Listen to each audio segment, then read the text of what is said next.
Hello creatives, welcome to Artist Star. My name is Beth. I'm at the gallery today to do the Zodiac series, and this reading is for Virgo, whose associated card is the Hermit. And this is the artist representing you as the open vessel, ready to receive all of that beautiful creative energy that Source would love to give to you from the well, the infinite well of creativity. So the first card I drew for you is from the Color Goddess, and we got Scarlet. Oh, look at all that red, just passion and motivation and intensity. You can see that is the Lover's card that it relates to, a burning heart of desire. You've got geraniums here that take full force sunlight to grow to their best peak. And you also have cinnabar as a gem. And it is all about getting into that light, that flow, basking in it. And from the Sacred Warriors, we got Diving for Light. Look at all that beautiful, beautiful sea. Seahorses, all of that just really lovely, lovely, beautiful beauty that lives so deep, deep in the ocean. So this card talks about understanding that everything, including creativity, is on a seasonal wheel that keeps turning. We know that in life, right? And of course, creativity does as well. But it's also about knowing that the time is right now for a new creative input. It is about a new life, a new inspiration to burst forth. And it is by seeing the light through the darkness, like the light at the end of the tunnel.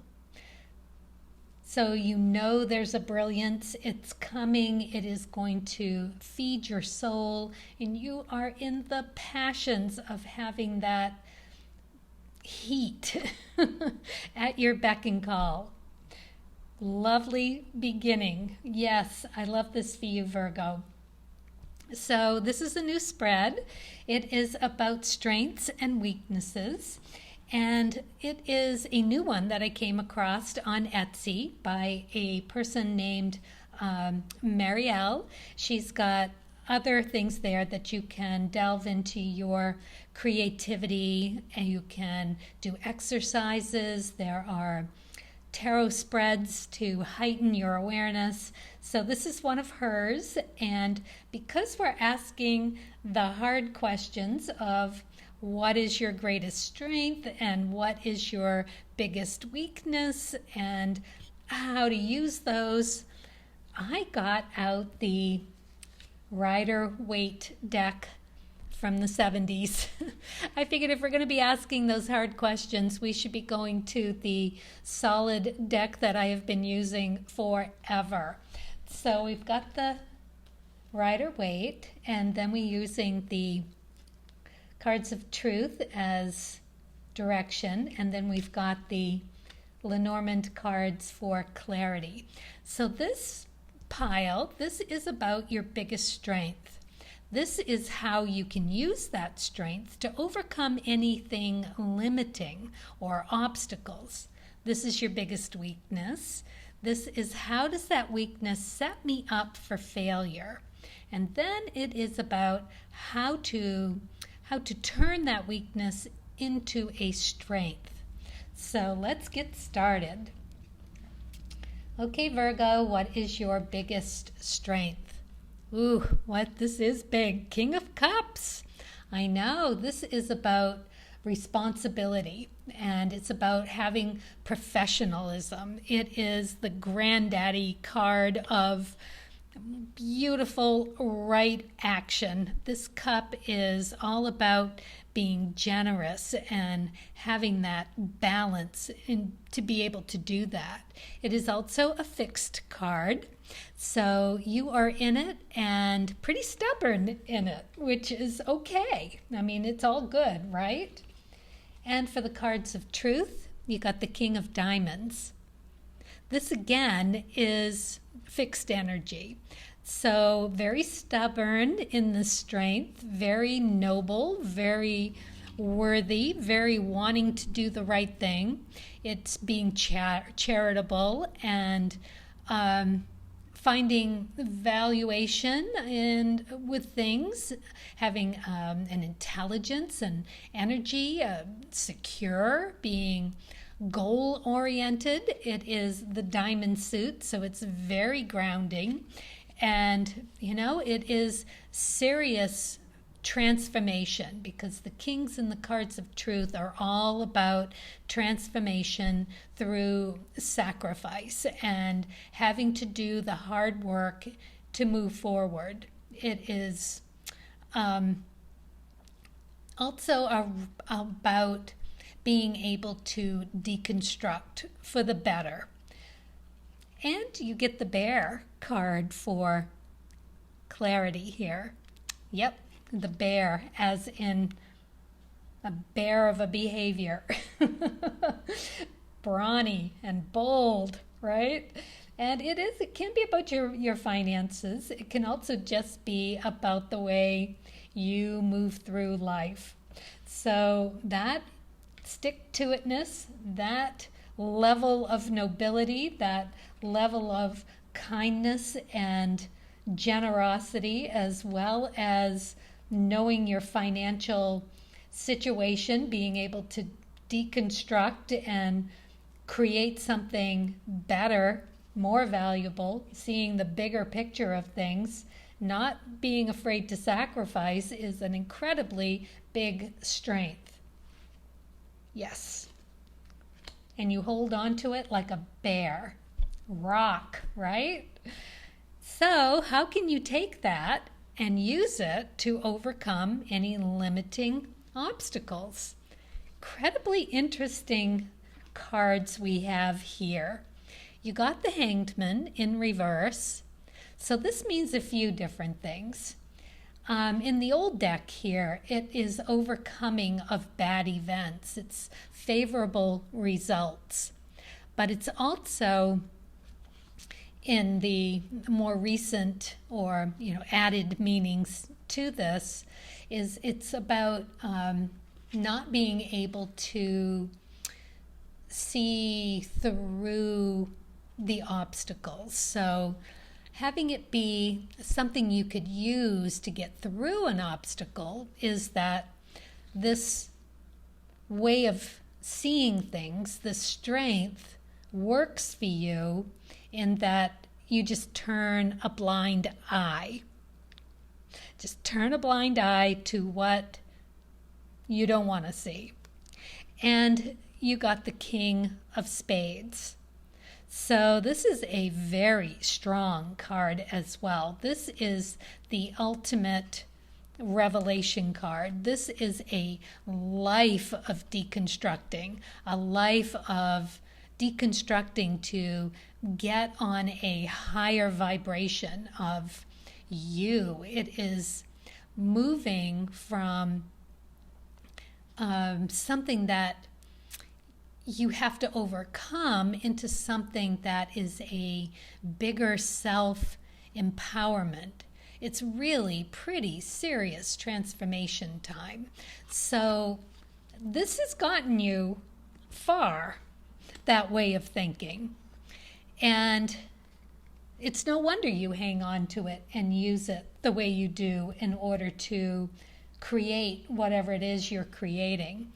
You also got the stork, and it is in reverse as well. So that means it can be moving, it can be embracing kindness, it can be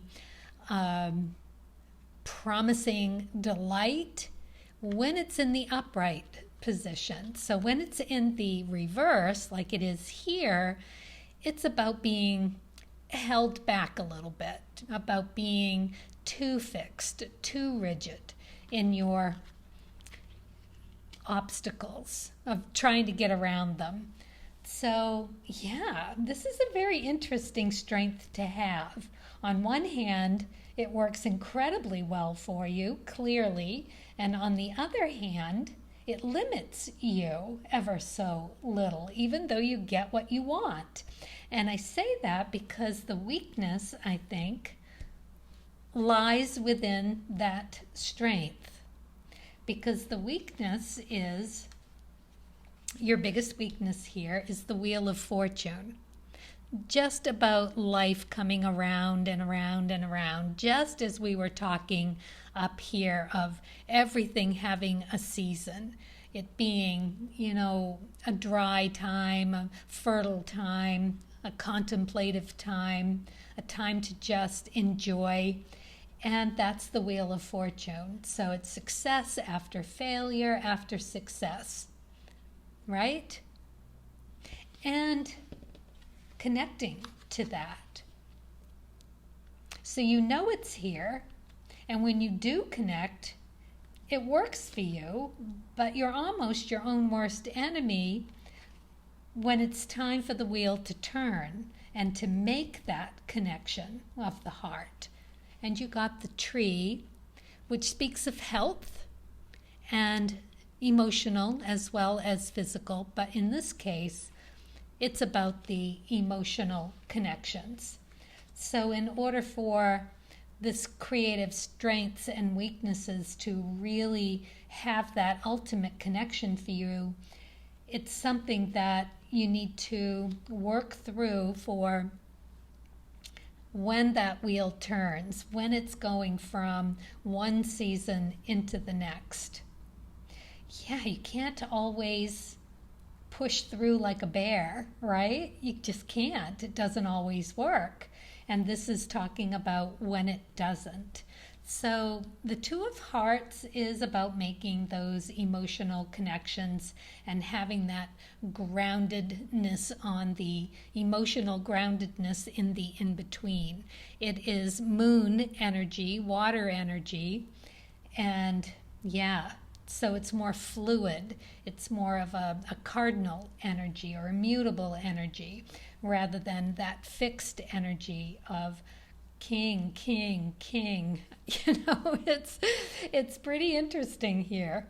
And, not taking the time out for the contemplation, even though that works for you. I get it. However, if you want to deepen all of this, getting into the brilliance of that fertile, on fire, creative time, it's the hearts, the connection that needs to happen, the in-betweens of the cycle.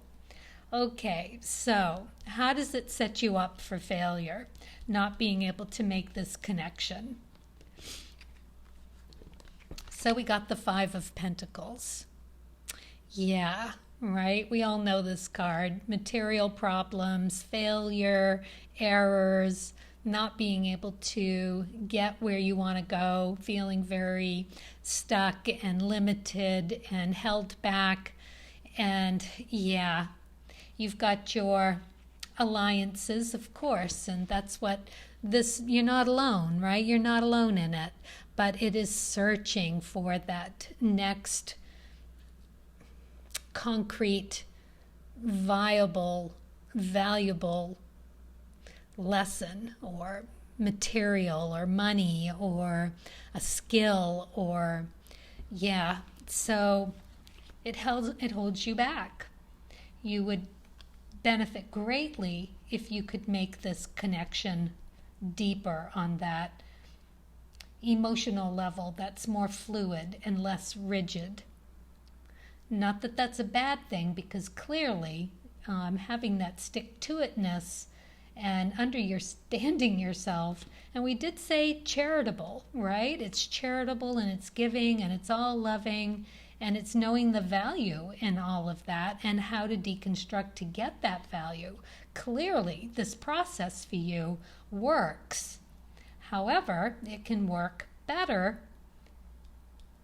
if you get back into or sort through maybe, or figure out, see that light at the end of the tunnel and be able to make a deeper connection, right? Because it is all emotional. It is all about connecting to that energy of just being able to find that new love and to be able to reflect and have that connection with people, places, and things. It's also about connecting with your skills and talents and, passion. Have passion about something. It's also about artistic connections. That is that card.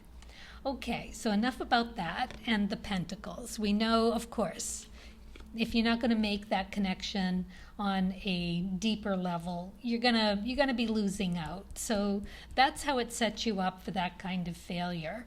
And you get the Queen of Diamonds. Yes, she is just more of the same. This is the Mother card. It is one of the most powerful energy cards in the deck. It is about hard work and being self-assured. It's secure and confident and competent. So you're not going to have that if you're searching. I mean, you might understand that if you stay fixed and steadfast that you'll get there from here, but she's saying that this energy and the clarifier with the lock and key in reverse is that it's difficult to unlock that energy. It's difficult to see that this is what you get when you overlook making a deeper connection.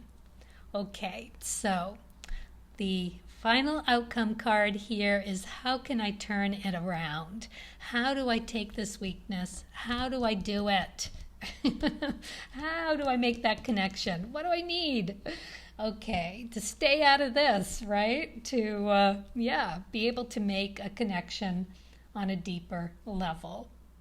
Okay, so let's find out. You got the Four of Pentacles. This is about having stability. This is about being able to find your material things, your skills, your talent, the money. It's all there for you. So it's connecting to what really, really works for you. Okay, and you got the Nine of Diamonds. This is a lovely card for you to get here. It's basically saying, let go and let source. Understand that this light at the end of the tunnel, you get there quicker by opening and allowing source to help you make those connections. And look what you get here, the Sun card. It is like success assured. This is the brilliance that those geraniums need. This is the brilliance at the end of the tunnel. Absolutely amazing. So it's telling me that you can absolutely get through this. Absolutely make these connections. So, it is about having that connection with that K2 energy, that surrendering of preconceived ideas. It is time to put that into a conclusion of a value of a person, place, or thing. It's time to connect with a more tolerant and acceptance of your efforts and what you need to do to manifest something. It's time to see how you can give in order to receive. It is coming back to that, both of these kings. You're already doing that at the top of your game. You're so generous and so giving, and you understand the value in that. The lesson here is in the bear, in the being so fixed in it that you've got the reins too tight. It's time to let go a little, let source a little, and look to that light and to understand that it's there waiting for you, and it's more in the journey rather than the success at the end. If everything were just handed to you, where's the story, right? And you, as the hermit, right? You understand letting go. You understand knowing that connection with Source is where you get it. You can see the star, right? In the lantern. He's been away. He's been in that mode of connecting to Source and having that beautiful understanding. So it's all right there for you. Just go back into the cave and meditate and figure out how to open to that just a little bit more, the story of things, right? Find it in the story. There's an abundance of creative energy there for you to tap into. And clearly, you're going to be able to do that incredibly well. All right, I've got one more card for you. It is from Spirit Messages, and we'll see what they would like to share with you on this note. And we're going to take this one. Ooh, strength. It says, strength comes from many sources. Staying strong brings confidence and conviction, and a balanced body, mind, and soul. Spirit has its own unique and beautiful way of replenishing your soul with strength on a continual basis. You're never really alone, as we're always with you. So yeah, we should pay attention to that balanced body, mind, and soul, because therein lies your answer as well. Just making that really beautiful connection. Look for those opportunities to add those beautiful little nuggets and lessons to your story. Wow, Virgo, well, I hope this resonates and you're able to find something within it. And as always, thanks for watching and listening, and happy creating.